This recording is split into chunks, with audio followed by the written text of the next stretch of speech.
Hey, hello. Welcome to Kerbal Space Program 1.08.0. I think there's a 0.22 something in there. Let me guess, 2256. I know I'm wrong. Anyway, this is, I do this every time. It's a basic introduction for career mode, normal career mode. It's how to get the best start possible. It's how to learn the basics of the game. If you're stuck or it's frustrating to you, this is the right video to watch. Man, I have to tell you, I looked up the other day and I got to celebrate a monumentous occasion. I just hit 6. Count them. 6 subscribers. My heart soars. Now I have a duty to the community and I'm shooting for 10, guys. So really, I've already done a series of these videos, but I had an issue. For some reason, YouTube had a save, some kind of funky save result. Need I say more? Something in YouTube, and it made the first video in the series private. And I'll tell you what, I reviewed the quality and was not happy. I was trying to use this. Anyway, it's a long story. I won't bore you. But XSplit Gamecaster, I was trying to use the free version, and so I switched to premium. And gave me a few different options. I thought I already had a premium account, so I was a little surprised when I signed back on after a little hiatus, because the weather was nice, and I have to get stuff done out there in my real life, and not neglect my real life being here. So, to my surprise, my subscription expired, so I renewed it today. I think I got it for something like $5 a month. This allows me to stream and capture this video. I could do all this otherwise, but, what a hassle. This kind of makes it easier. I have this editor too, but I don't do any editing. This is real, this is raw, this is demonstration video. This is really hard to do, guys and gals and people everywhere, human beings. Because what I do is I have a Thrustmaster controller here, and I have my actual throttle switch. There's a few other buttons here that do different things. So this really increases the realism and the feel of the simulation, especially when you're flying and operating your rockets. The keyboard creates a barrier, an artificiality, a suspension of disbelief. I mean, it actually stops the suspension of disbelief, which means actually you're immersion. You're immersing. I hope I'm not saying that wrong, but it's like when you're reading a real good book and you feel like you're there. So the controllers really help. But in the beginning, if you're just trying to train yourself on the simulation software, I recommend the keyboard, because the key controls don't have controls between controls and what we call variable switching. It's all steps. So everything runs real clean and crisp. But if you're flying on the keyboard, you're not flying, right? But anyway, we're not talking about that. We're talking about learning. So I'm going to break these up into 29-minute videos. So like I said, what did I say, 2.2? Hell, wasn't too bad. It's 2.686. I think I said 2.556. I don't even remember what I said. I don't care. I just thought I'd guess. I know it wasn't that. So, anyway, so this is called Moar boosters, and everyone's getting ready for KSP3. We're all dusting our Kerbal off. We're getting back in. We're getting ready because multiplayer is what we want. Cool graphics. The graphics are dumbed down here. So you can put, what I always say is put more focus on the science of orbital mechanics and celestial dynamics. Anyway, I don't, if this is a modified program, and my modifications are, I think I have mini air brakes, cabin hatch on the passenger portion of the MK1 capsule, but that won't mean anything to you yet. Anyway, they didn't put one on for some reason. You get in a rescue mission, they say, get this guy out, and you can't get him out. He's like stuck. You're like, oh my God, he's lost in space. Anyway, it makes me feel bad when I can't rescue a guy and then I have to leave him floating until I can develop technology to get the grapplers to come and grab the whole capsule and bring it home. Whew, with a big enough parachute to bring it all in. Anyway, so I just put a cabin hatch on it. It won't affect stock players, and I don't have any parts like engines. Fuel balancer, meaning I can change liquid oxygenated fuel into just solid fuel. We'll look at that later. But other than that, the only difference in stock is you'll have 2 tanks instead of 1. I have 1 tank and I flip a switch. What fuel do you want? Ta-da! In stock or Xbox, which Xbox is way behind 1.8, you'll have a variation in tanks. And I don't think Xbox allows modifications. Anyway, so this is Kerbal Simulation Edutainment Programming. It's called coincidental learning or subtle learning. You don't even know you're learning, you're just having fun. So let's just get started. And unfortunately, I have to do this series over again. If I get going, don't jabber too much.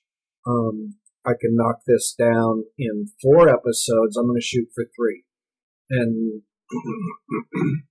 let's just go fast. So let's start a new one. And this, we're going to call this New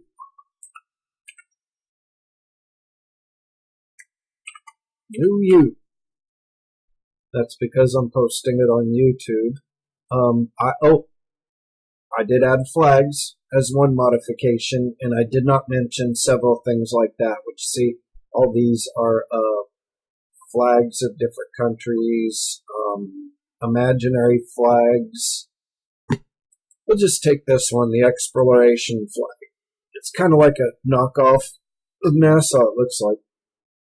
And then we do career normal, but I'm going to change just a few things in here to customize it. What I'm going to do is if my crew dies, they die. They're dead. There's no respawn.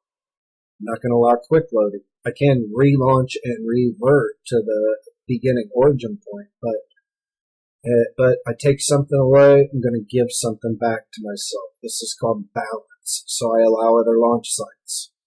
Okay? I like the communications network. Apollo had one. The Russian program had one. This guy's named Koreliev. I could be getting that wrong. Koreliev. I'm not sure how you say it exactly. I'll have to check the pronunciation. Koreliev. Okay. Anyway, we're going to learn about something called the Koreliev Cross. It's really cool. It's a display of something called the gravity well, and as we're moving away from it. Okay, so back, focus. I'm not going to change any starting money. That's I don't want to upset the game balance. A lot of this stuff is the mods I added. Like this is about tracking, keeping records. When did I do what? First guy to orbit. First guy to land on the moon, all that stuff. Fastest, Kerbal, fastest man. Occupational colors, that's because we have scientists, pilots, and engineers. We also have tourists.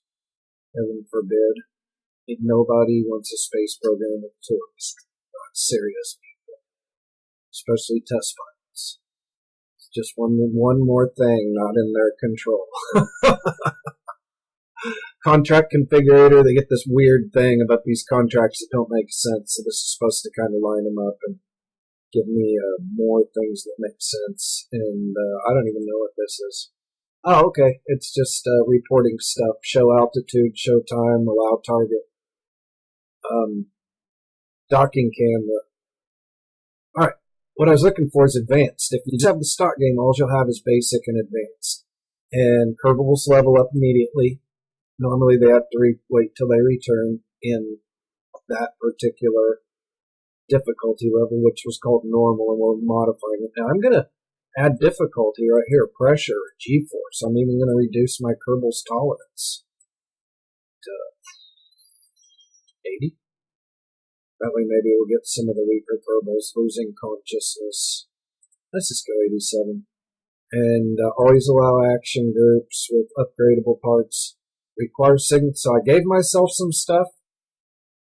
I caused myself some grief. Now I'm causing myself more grief.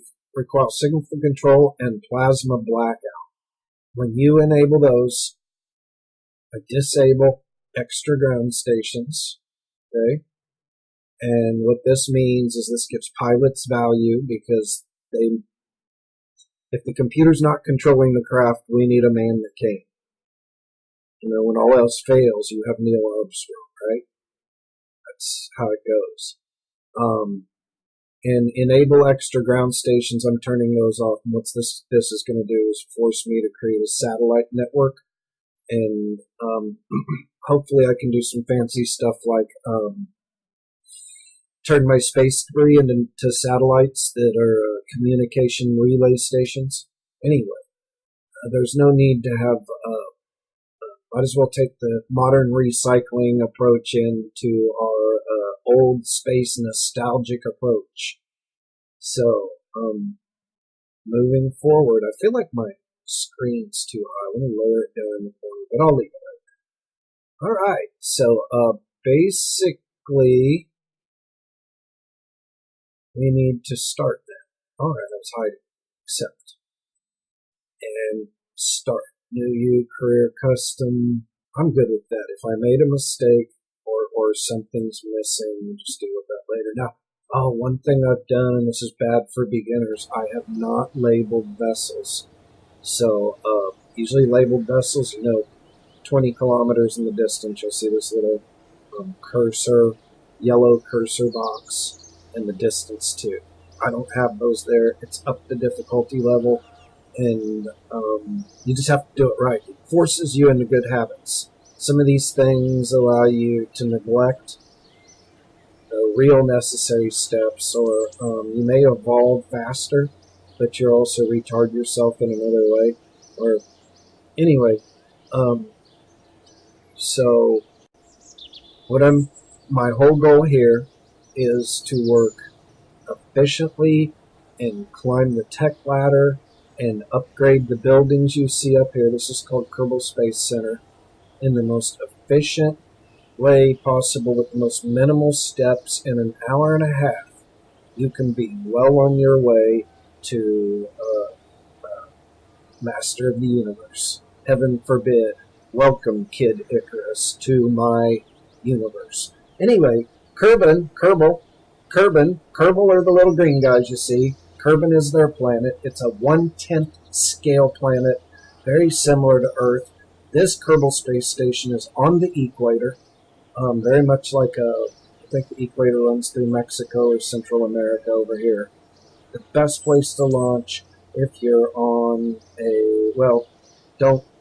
Kerbal is not tilted on its axis like Earth. The Earth is. That's just one complicated step more. So we're not tilted on our axis. I'm not actually speaking for Earth. I'm talking about if everything lines up in a plane. And anyway, let's just move forward, shall we? So, I'm not going to read these things to you or even take time to read them. You may have to pause. But if you fire your game up right next to me, you should be able to follow these steps. I'm not going to edit, leave anything out. Like I said, it's real, it's raw. I might even say something impulsive. But one thing I have to warn people about is failure is imminent. We will fail. We will fail more than we succeed. And you will if you're new. So get over that right now. So enjoy watching all your work blow up before your eyes. And then you can go back to the drawing board and do it again and do it better till you get it right. This is kind of the Soviet approach. They would kind of like learn on the fly. That's what we're going to do here. Now the Apollo program is more of a methodological engineering approach, which means they engineer the crud out of everything and then, simulate it to death and then just do it right the first time. Where the Russians are blowing stuff up and the Americans are doing stuff right the first time. And not that we didn't blow stuff up, because things do go wrong. And we still blow stuff up. And to this day, we find crazy things. Like, what did I hear on the news about 6 months ago? They found that someone drilled a hole in the space station. They determined that it was done in the factory, and someone put some goop in it. So much for quality. Anyway, and integrity. So, anyway, it's a lot worse in the dome with the actual known design flaws. So I'm not going way overboard. We do these things on purpose too. So I don't want to overreact. Anyway, I'm just chuckling. So thanks, I've got it. And what we have here is called mission control. So I just clicked on it. We go inside, and I'm gonna launch my first vessel. That's a mission. And then gather data.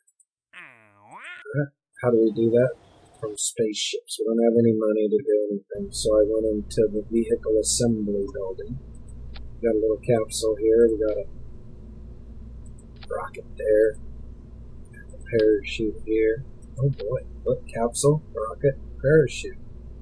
See? Rocket Science 101. I can't tell you why yet, but you'll understand very quickly. I went 3 of these. And these are the experiments. We open them up and they shoot this goo out. Or it flattens into a screen. It's like a gravity test. And it's based on real life stuff. So if you study history next to why you actually entertain yourself, then you'll get a contextual perspective. Remember that word. To this game from studying history, and studying history from operating this Edutainment Simulation Programming. You notice I didn't say the word game. Sometimes games just make you feel like a superstar. You know, riding down the rail. A lot of flying games are like that. In a pathway, following something. Steer your craft this way, a little bit that way. If you try to go off the beaten path, it doesn't let you. Pathway hit. Anyway, arcade, it's just supposed to make you feel cool, get your emotions. If anything, this creates negative emotions because of the high rate of failure. So, anyway, it's good engineering practice. Kids can do this 7 years old, but they can't read it, so they can't read, so it's usually a parent activity. Before we take off, I'm going to go ahead and name this craft. I'm not even going to save it. I'm just going to call it Z. And I'm going to do something called the stage. This is so the parachute and the rocket don't open at the same time. This is the first thing they forget. And if someone thinks they're as good as you because they see you do it and wants to try, let them. You know? Let them make the mistake. And you'll probably forget. Unless you're doing this right now, when you go to do it, mark my words, you will forget the step. Your parachute will open when you fire your rocket. It's not a good thing. Not in heavy air at low Earth atmosphere. If those words mean nothing to you, they will very quickly. Anyway, so, you know, this is called a solid rocket booster. Solid rocket booster. And it's got way too much thrust for that little capsule, okay? And I've got way too much fuel. So, and there's a reason for that. And I also kind of want to make it white. Now, I'm going to go ahead and hit save. Why not? I'll save over the top of that in a minute. We'll see, because we're just going to progress this capsule.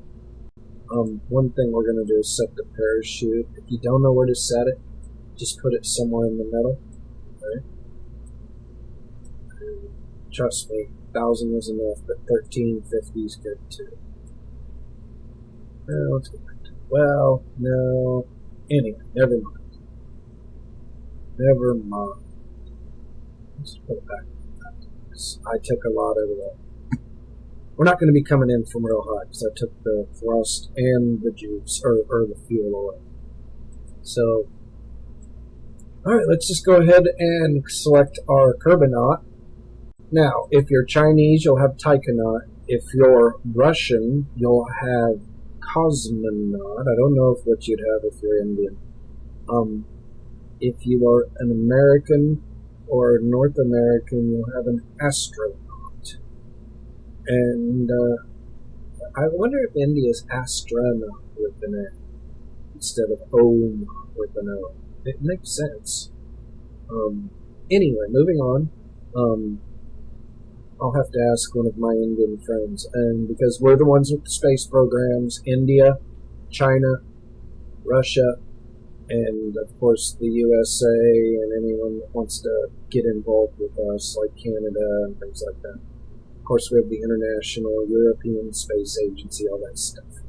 So I don't want to slight anyone. Just saying, the big space race in the beginning was the United States-Soviet Union. So that's the relationship we're going to be having with this technology, at least in the early phases. We don't have SpaceX and retro rockets yet. We still have the parachute.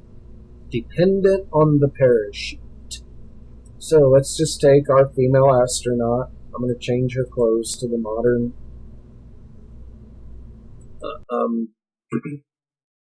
pressure suits, and we're going to launch.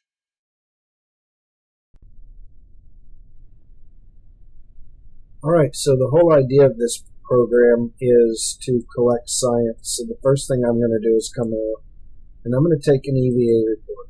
You can read that if you want, but I'm just going to keep it because it's and then I'm going to open one of these goo containers. So I brought that EVA report back in the capsule with me, but I'm going to leave this one here in the container. Okay, and that's all I'm going to do right here. But where I just collected the science was a biome, a biological meta, I guess. I'm not sure what the word biome means. You'll have to look it up, or I'll look it up. Maybe I'll say later. But really what it is its location. Like this one is the launch pad. The vehicle assembly building's another one. The observation center, the mission control, the astronaut complex, the mountains, the grasslands, the ocean. Even this little Kerbal Space Center inside the apron, that's where this grass is mowed, is its own. And the desert is too, even though we can't see it from here. But these are the places on this planet where we will take our scientific data. So what I'm going to try to do is land this craft over inside these buildings. Let's just start. So we come up like this, and I'm watching my gas burn, and I do a little turn, little turn, little turn, and then turn as it burns out, and then maybe try to straighten it up. And then as I'm coming to the top, I'm going to tip it over. I'm not there yet. So on the way, I'm going to go ahead and take this experiment. Observe mystery loop. I'm going to keep it. Okay, we just came over the tops, and I'm tipping my capsule back down. And I'm going to aim into the space center somewhere, straighten it out, and then I'm going to release my parachute.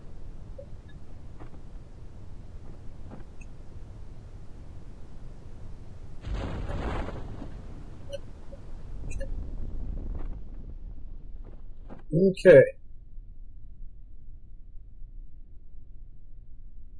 Now, what I'm hoping I do is fall into one of these areas and not actually fall onto what we call the Kerbal Space Center. I can live with it if I do.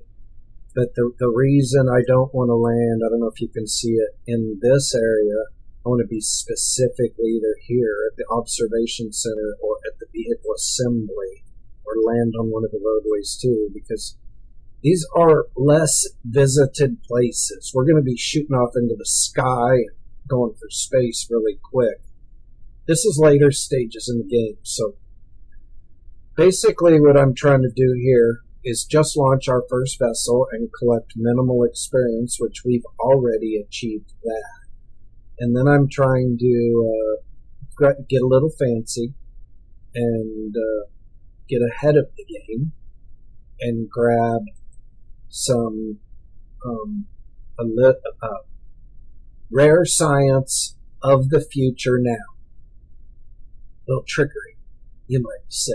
And if you want to, just run a couple of these missions and try to hit different spots in this facility. But that's going to cost you money. So if you're following my program, you won't do that. Anyway, what I'm going to do is basically try to upgrade 3 buildings and 4 missions, and we'll see. I sometimes can do better if all circumstances fall right. So, we've landed. I just did a thing called a crew report. I'm going to do the mystery goo. I'm going to grab that, and then I'm going to do my EVA report. And then right after that, we are going to board the craft back. I'm going to do that with the B button, of course. And we are going to recover the vessel, which gives us money back for parts and gas not used. And we also have brought science in our Kerbal home. We were kind of already home, but we drove the truck down the drive to grab the stuff. No, you don't even know why I'm laughing, and the reason I find humor in this is because we're going to start going further away really quick. So if you saw, I have some scientific research. I also earned some money, and we're also in a situation where we need to go get the next 2 missions, which is escape the atmosphere and orbit. But we're not going to do it with what we just flew. So we need to improve technologically. So we're going to come here and we're going to research this for 5. See, we drop down to 27. And then I come up here and I want this little pressure meter here, 15. Bam, got that. Now, we don't have a choice because we don't have any more points. So we just take this and save that 7 for the future. Next time we come back, we're going to need 18 or 20. Okay, but what we have here is we now have owned new parts. So let's just go put them to work real quick. Before we get there, we have some money here, and we can upgrade facilities. So I'm just going to upgrade this astronaut center, and as you can see, this will allow me 12 active Kerbals, and I can disembark only on Kerbal, can preform EVAs, can place flags. Okay, I love flags and I love EVAs, especially when I'm floating in space. If I don't have that, I can't do spacewalk. So, moving forward fast. This gives us some money. This probably will be our next upgrade at 50. So, let's work on the craft. Now what I have is this. I'm just basically going to take that off and stick it on the side of it. I'm going to throw this away. Alright? Now, we're going to go higher, so we have what we call a drag chute. I'm probably going to put 1 on. Okay, I'm going to push 2, and we're going to have 2 of these. Okay. I'm going to go back and turn it back into 1. See how I do it? I'm going to get a thermometer. This is the first time I'm holding shift and spinning my wheel. It gets me closer. I'm going to put a thermometer probably on the low end side or high end side, and I'm going to put this on the low end side. Okay, that means when I tip my craft, I'm going to be tipping this direction. That's why I call that the low end. It'll be the one closest